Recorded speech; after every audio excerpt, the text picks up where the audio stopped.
Hey guys, this is Gamer Cal. Welcome to another Pokemon Trading Card Game History video. Man, this is probably the worst set we've had to talk about in quite a while. Going from Evolving Skies to this is so jarring. Fusion Strike is the largest TCG set in history at the time of recording. Hopefully it stays that way because there's a good reason this is the largest one, and it's yeah, really bloated is the thing. There are 274 cards in here, I think, and the reason it's so high is because it includes a lot of Japanese starter deck cards in here as well. Things like even going up to the Vs like Tyranitar and Lucario V. If you pulled this as one of your chase cards out of this set, I am so sorry. But we have things like that. There's like a Grapploct in here that's basically the same thing. These are supposed to teach people how to play the game. So I guess things like Grapploct, there's Ninetales, Luxray is the most egregious example, I think, because this is a rare. These are supposed to teach people how like evolution works and stuff, I guess. And, you know, there's no text on the cards so that it doesn't confuse people with effects or something. If you're that desperate for like nothing burgers to put into things, I don't know, it just, that feels like a really poor teaching tool to me, but that is how the Japanese starter deck stuff does it. We don't tend to get these products over in the West, but they get lumped into sets instead. Usually though, they get lumped into side sets, things like Hidden Fates, etc. But here, there's just a ton of them in the main set proper, and it makes it just not fun to even look at, to be honest with you. Add to the fact that we are now into the Monster of the Week style thing for our sets here. So we have one archetype that's clearly just dominant over everything else that's in here, and the set becomes a, you know, did you pull the big thing? If not, tough luck, I suppose. Pay a ton more for the singles because nothing else in this set's worth playing, right? That's not strictly true, but it's pretty close, and this is as bad as I think it gets for the TCG, so hopefully it stays that way, and we actually get plenty of good sets going forward. This is everything that we have. There is one promo in here as well, the Hooper, which is actually pretty good, and this is a good time to start talking about the actual name of the set here. Fusion Strike is a third battle style, something we didn't get in the Pokemon video games. We have only Single and Rapid Strike there. Fusion Strike, I don't know if it's supposed to be a hybrid sort of thing. I think they just wanted a third tag, to be honest, because I can't really make up too much of a thing for it. There aren't too many cards that fall under the Fusion Strike thing. This is basically all the good ones right here, and what they do is insane though. Like, if this was more fleshed out, I probably wouldn't even be that fussed about it. But it's also busted to high hell what we have. Mew is the main thing here. It does what Mews often do, which is be versatile as an attack type, but we'll get to that in just a sec, because the Mew V is worth noting here as well. Both this and the VMAX have 0 retreat, which is pretty good. The Mew V has only 180 HP, but that fighting resistance is pretty solid in an Urshifu format, right? Energy Mix lets you search your deck for any energy and attach it to one of your Fusion Strike Pokemon. Okay for a single energy attach. It means that you can get the Fusion Strike energies out of the deck, which are very important. Psychic Leap is not to be underestimated here. 70 damage for a Psychic and a Colorless. You may shuffle this Pokemon and all cards attached to it back into the deck. This deck, whilst it is busted as all heck, does have a really high skill ceiling. This is a big part of it.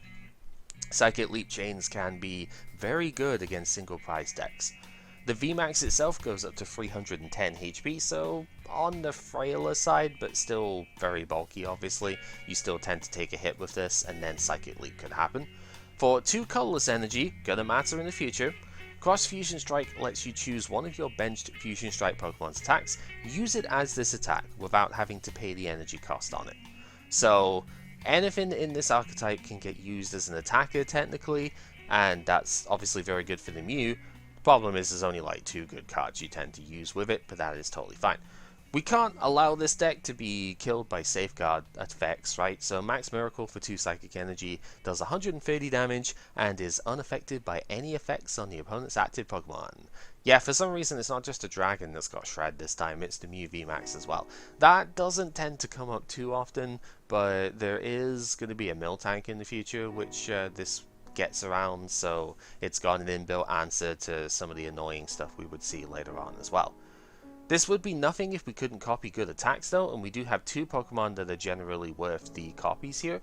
Meloetta for a Psychic and a Colorless Energy will do 70 for each Fusion Strike energy that is on all of your Pokemon. So it caps out at 280 damage. 280 damage is obviously a heck of a lot. It's not enough to KO VMAXs and stuff by itself, but we have Electro Power in this archetype as well, so blah. Your Fusion Strike Pokemon's attacks do 30 more to the opponent's active per one of these power tablets that you can play, so you can have up to 120 extra damage in the game. Very stupid. The Genesect is the main attack that you're going to copy for the most part. It's only 190 HP on this Pokemon V, which is very frail. Surprisingly frail for a Genesect, actually. This thing's got a decent bulk stat in the games, and usually is on the higher end of the HP too. Remember back to Genesect EX, and it had 180, which is the highest that the EX has hit at that time. So like, it's not as if this Pokemon is traditionally frail. Very weird, but it does at least give you a good choke point for the deck. Its Techno Blast is the attack that you copy. For 2 Metal and colors you do 210, and the Pokemon that use this attack cannot attack next turn.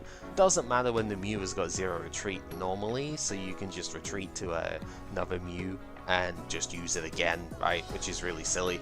But the main thing that breaks this deck is the Fusion Strike system. For each Fusion Strike Pokemon you have in play, a soft once per turn on this ability lets you draw a card for each one of them.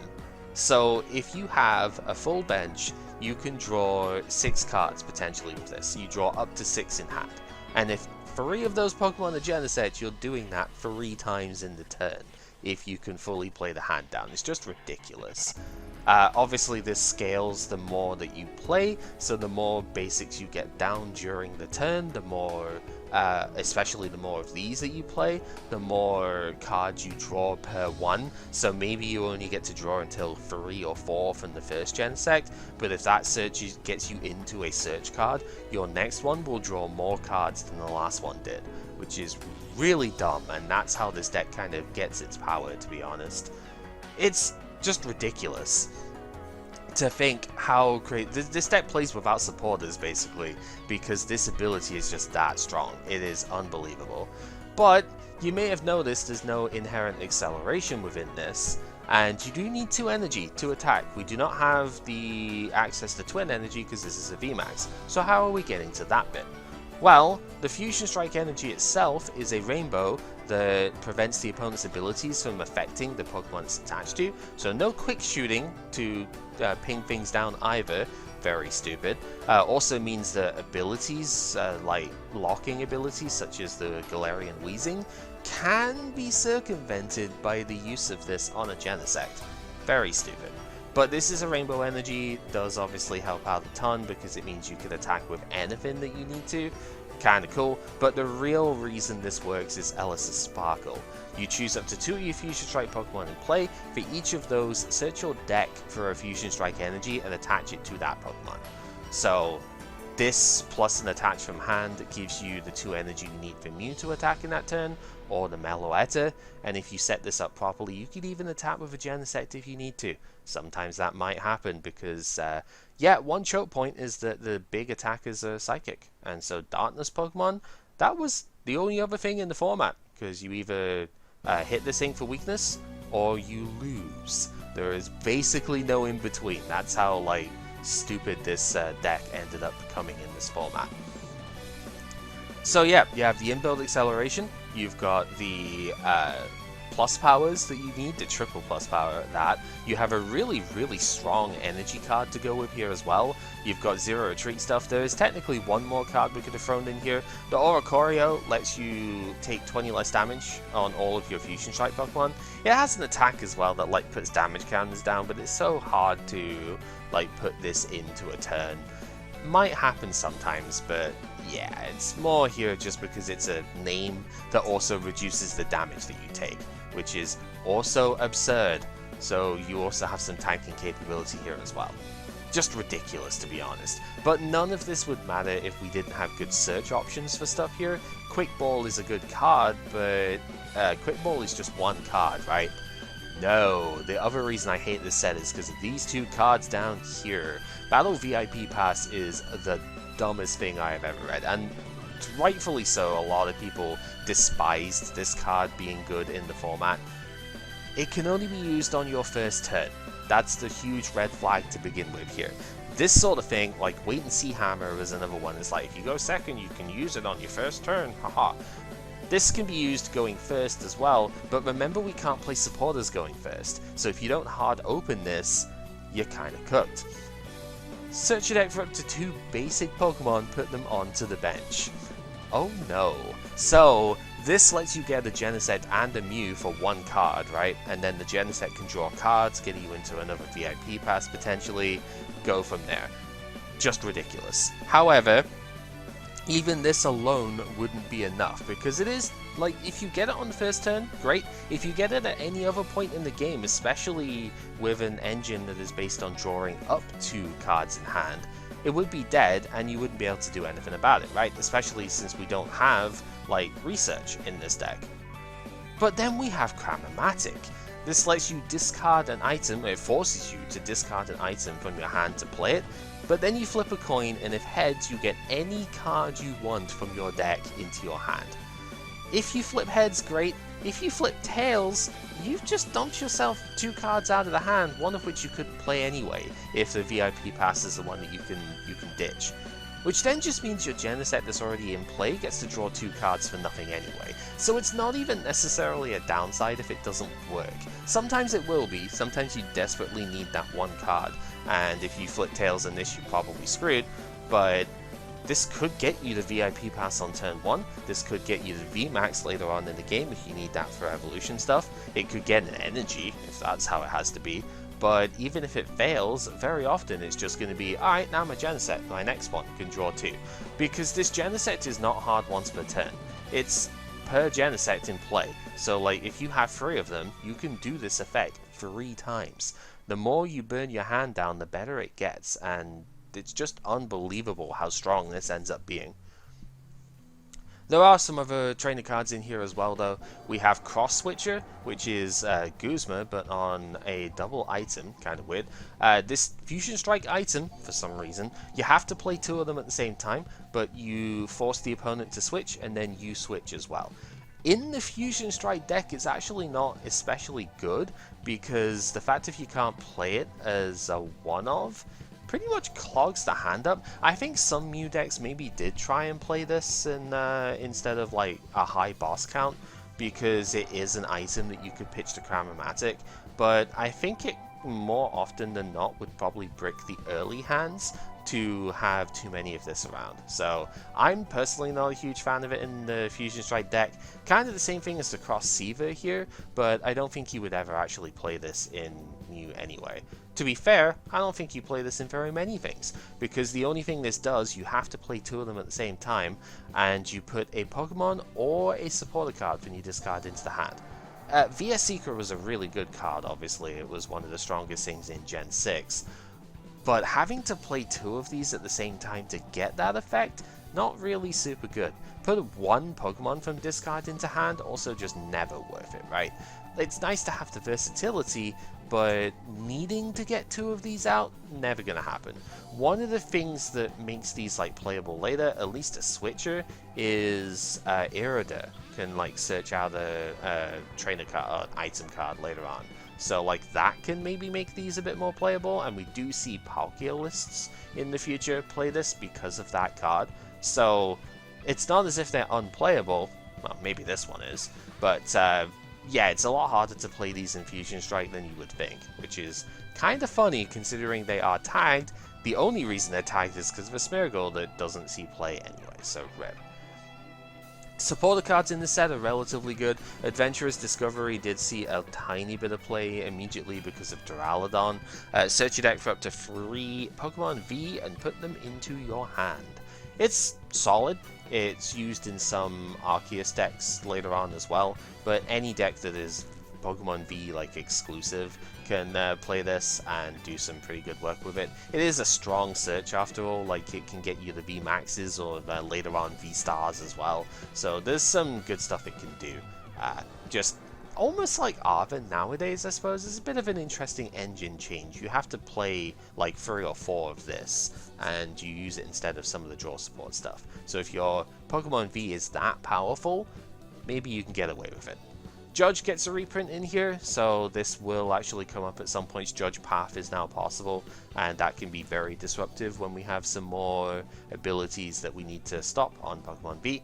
Shauna also gets a reprint in here. This it's a bit desperate, but I will say, if this was in last format, I would have played a couple of copies of it, because I wanted draw that wasn't bad, basically. I mean, it is bad, but like not abysmally bad. And Mani and Research were there's only so many cards you can do with that. Yeah, this gets worse when you have ability-based draw engines though, so yeah, there is that. And then Sydney is also in here. The opponent reveals their hand, discard up to 2 in any combination of tools, special energy, and stadium cards from that hand. Yeah, it's fine. I mean, if you know that there are special energy in the opponent's hand that they haven't played yet, you could use this. Otherwise, you probably need to see their hand with something else first. Not entirely sure how you're getting to that bit, but it is a control supporter. It's something that comes up now and again, so keep it in mind nonetheless. Finally, we do have the spongy gloves in here, which are somewhat relevant because of the whole Sobble, like Inteleon engine coming in.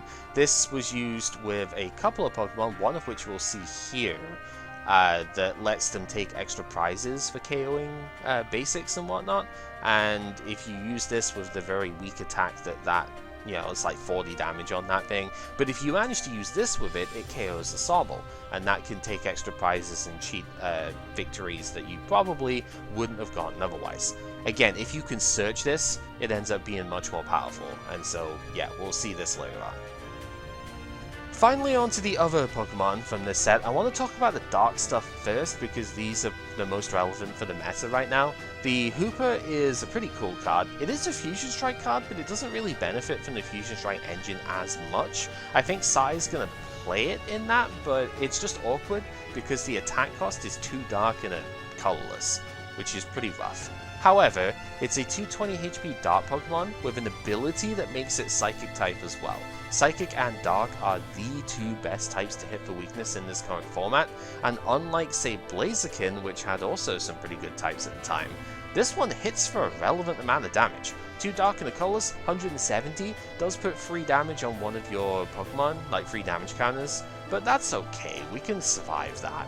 And yeah, 170 with weakness KOs VMAXs. So you hit the Urshifu's for weakness, and you hit the Mew for weakness. That's like the 2 biggest decks of the format. So, pretty good.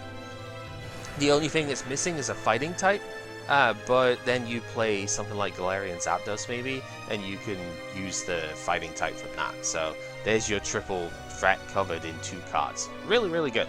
Don't know why it's a Fusion Strike card though. Would have been better as a Single Strike, but then again, I guess giving Single Strike a Psychic attack would have probably been pretty silly, wouldn't it?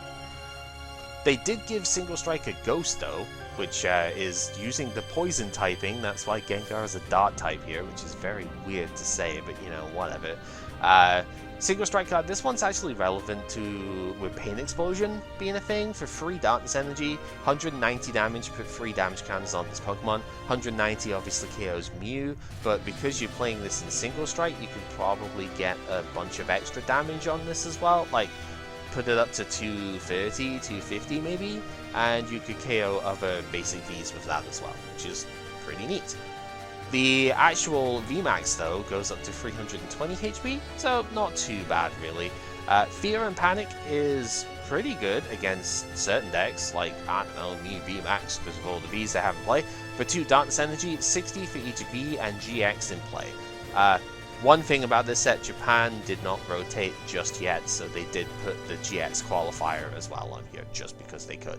Gmax Swallow Up for 3 Darkness Energy does a whopping 250 damage, and the opponent can do whatever they want. You cannot attack next turn. This does have a 3 energy retreat cost, so that could be kind of difficult. But we also have the Hiding Darkness Energy in the format that can make this have 0 retreat, so you can still just switch in and out as you need to.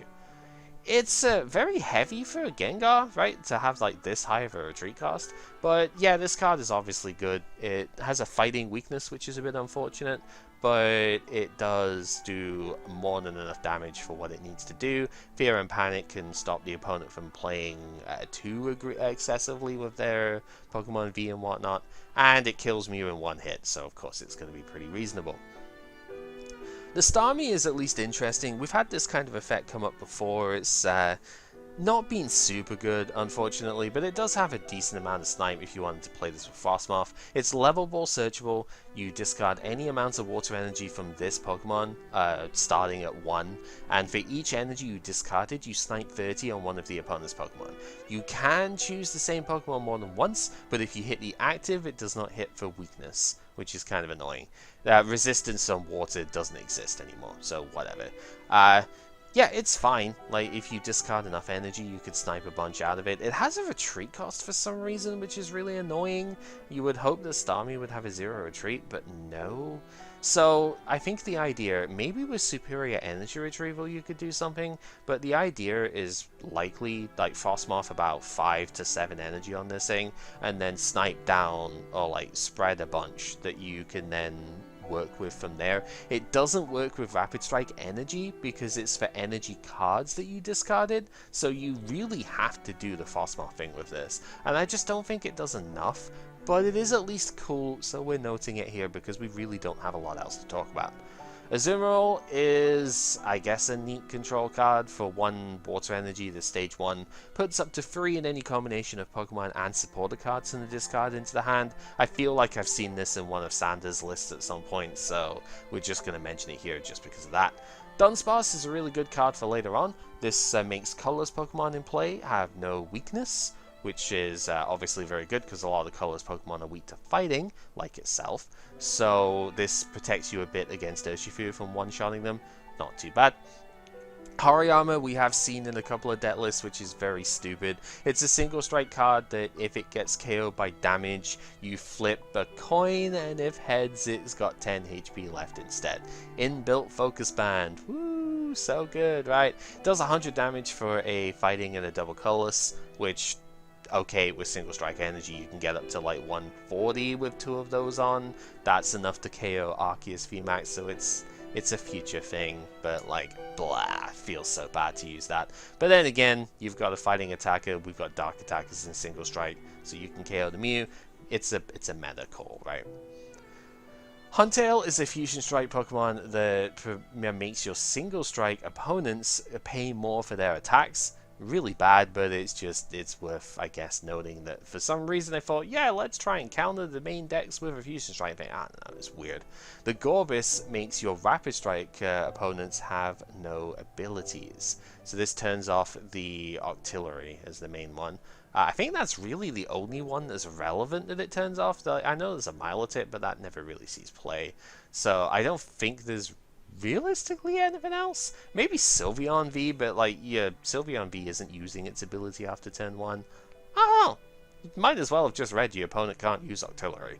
I suppose it does actually turn off the quick shooting from Inteleon, so there is that too, but it's so fringe, right? It's just not particularly good. Deoxys is a very curious card because it is a single, a rapid, and a fusion strike card at the same time.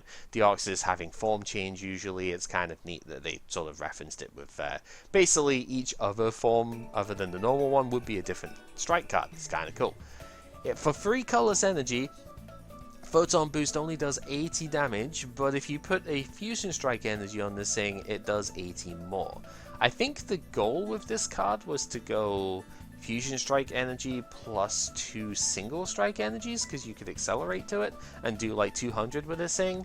You could also, in theory, do Rapid Strike energy plus Fusion, and then you get access to it for 2 energy, which is kind of neat, I suppose. But realistically, it doesn't really serve any of those purposes, which is a shame. It's cool that it can use all the support stuff, but then each of the support stuff doesn't really work with any of the other ones, so it ends up just being a brick, right? Kind of neat that you could have a Psychic Attacker in Single Strike, though. I did sort of mention that was a bit of an issue, but this is not the way to go about it, because then you've got to put Fusion Strike energy in your Single Strike deck. Seems pretty bad. There's a Basculin for Rapid Strike over here that I actually think is somewhat neat. For Watercolorless, aka Rapid Strike Energy, 30 plus 10 for each damage counter on the opponent's active. Rapid Strike is all about like sniping and placing counters on the right sort of bits that you need. So for a single pricer, I think this is kind of cool. I don't know if it's actually good, but yeah, maybe with like Gmax Rapid Flow and stuff like that, you could put, say, 120 active, 120 to a bench, and then this thing comes in and does 150 again, so it's like setting up the numbers here and there. Probably not quite strong enough, but it's neat nonetheless, and it works with Inteleon too, so there you go. Chandelure V, I think, was used with Arceus next set, so that's the only reason I'm mentioning it here. Poltergeist is pretty rough. It's a fire colorless on both of these things. This one's a max Poltergeist. That's how you know it's stronger, right?